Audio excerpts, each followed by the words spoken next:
Alright, so as we covered, something about these, grandma policies managed to piss everybody off. But the one act that was most resented by the colonists was the Stamp Act. Because, the Sugar Act only affected wealthy merchants, but the Stamp Act affected everybody. Because everybody used paper. Who doesn't use paper? In reality, the stamps were not really that expensive, but it was the precedent that this act created that created this opposition. In the past, colonists rationalized the taxes as a regulatory to commerce. But this tax was specifically designed to create revenue. It had nothing to do with regulating commerce. It was just designed to generate revenue. And the colonists believed that this could open doors for the British to impose more and more taxes like this if they didn't impose it. So the first act of opposition was the Trumpets of Sedition, as it has become known. So Patrick Henry was a leader in the House of Burgesses in Virginia, and he basically made a speech in 1765 saying, yo, I hate George III, I want his head, and everybody went like, whoa, calm down. And they forced him to apologize. But his principles were very important. He believed that Parliament had no right to tax Virginia and should only be taxed by the House of Burgesses, Virginia's local assembly, not Parliament. The second string of colonial revolt was the Stamp Act Congress in October 1765, where James Otis basically called for an intercolonial assembly. He wrote a letter to the king asking for the colonies to have the ability to tax themselves. The king really didn't care about the letter. The Sons of Liberty came about. They were responsible for many riots in Boston. They burned stamp agencies, attacked British aristocrats' houses, and the British government got a bit scared. They were like, okay, we see you're pretty pissed off, colonists. We'll rescind the Stamp Act, like they did in July 1765 when Marquis of Rockingham took over. But his policy of appeasement was not really popular, so he was quickly replaced by William Pitt. Again. So as we covered the second before, Rockingham was unpopular because the British people who lived in England were like, what are you doing? Why are you appeasing the colonists? So William Pitt comes back in, but he goes literally insane by 1766. So Charles Townshend made all his decisions. And, he introduced a couple of new pieces of legislation. The most important of which was the Mutiny Act of 1765, which forced the colonists to quarter British troops. Townshend had to deal with the American grievances and the British need to reduce costs.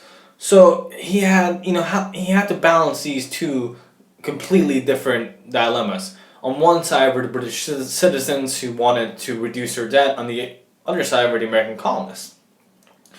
So Townshend tried to enforce a law and increase revenue for the colonies. He disbanded the New York Assembly in 1767 until the colonists in New York decided to obey the Mutiny Acts. He signaled out New York not to upset all the assemblies, but that kind of backfired on him because all the other assemblies began admiring New York. He began to impose some duties. He levied taxes on imported goods from England, such as tea, lead, paint, and paper. So, as I said before, he tried to isolate New York, not to piss off all the other colonial assemblies. But all the other colonial assemblies admired this act of defiance by the New York Assembly against the British. So the Massachusetts Assembly took to the lead in imposing the new measures. It circulated a letter throughout the colonies to get the other assemblies to oppose these new taxes. Furthermore, Townshend also liquidated the old customs office and replaced it with a new board of commissioners, which virtually ended smuggling in Boston. And smuggling was big in Boston, so pissed off a lot of people. So in 1768, what began in Philadelphia, merchants began boycotting British goods, and it spread throughout the southern colonies as well. In 1767, Lord North became Prime Minister after Townshend died, and he revoked all taxes except the tea tax in March 1770. Now the Boston Massacre.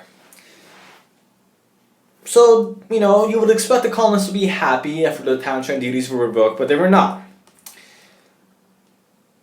Because the Boston Massacre, just unluckily for the British, happened right before all the Townshend duties were revoked. So it came out about two different causes. So the Boston was a very rebellious city, and the harassment of custom officials forced the British to place 4 regiments in the city. And the redcoats, as they were painted by the colonials, first the colonists had to quarter these troops, and also these troops were not on active duty all the time, so they were looking for jobs, and they began stealing the colonist jobs. So think about it this way: you have to pay for the living of somebody, the British troops, and also that person might also steal your job. How would you feel? They were pissed off. So on March 5th, 1770, a skirmish occurred between workers at the shipyard, and British soldiers. A crowd of Liberty Boys began throwing snowballs at the British soldiers. And Captain Thomas Preston, the man who was in charge of the British forces, ordered his men to open fire on the crowd. 5 people died, and the Massachusetts jury found them guilty of manslaughter. Massachusetts jury found them guilty of manslaughter. This event led to the rise and prominence of one Samuel Adams. He was the most radical leader in the colonies, and he created the mass hysteria over this massacre. Well, he came to label this as a massacre. Nobody else really thought of it as a massacre except him. And he spoke of creating a committee of correspondence in 1772 to publish the grievances of the government, and he used the Boston Massacre as a way to electrify, to galvanize the colonists, to rise up, to show how the British were tyrants. They massacred colonists, when in reality they were basically trying to save their own lives. So Samuel Adams and the Boston Massacre is very important because Samuel Adams used it perfectly to galvanize the colonists against the British. So we're gonna now look at the philosophy behind the revolution, or the revolt that's starting. The revolutionary ideals came from various sources such as Puritan beliefs, political experience, the fact that the colonists were beginning to hate the British, John Locke, and Enlightenment philosophy also helped. What's known as the slogan of the American Revolution came about at this time too: no taxation without representation. The British Parliament at the time operated on a system called virtual representation, where it's not like today's Congress where each state or each county gets a representative. The Parliament was composed of statesmen who were not from every county, who didn't come from a particular county. They were designed to voice the concerns and the grievances of all British people, not a specific county. So the British Parliament believed that these men represented all British people, thus all the colonists. But the Americans kind of ignored that, and they said that they wanted specific representation from the colonies in Parliament. And it's important to note that the colonists didn't originally want independence. They were not even thinking about that. They just wanted more autonomy that they had before these policies were being imposed on them after the French and Indian War. They wanted a division of sovereignty to do their own business, but they never really wanted to leave the British Empire.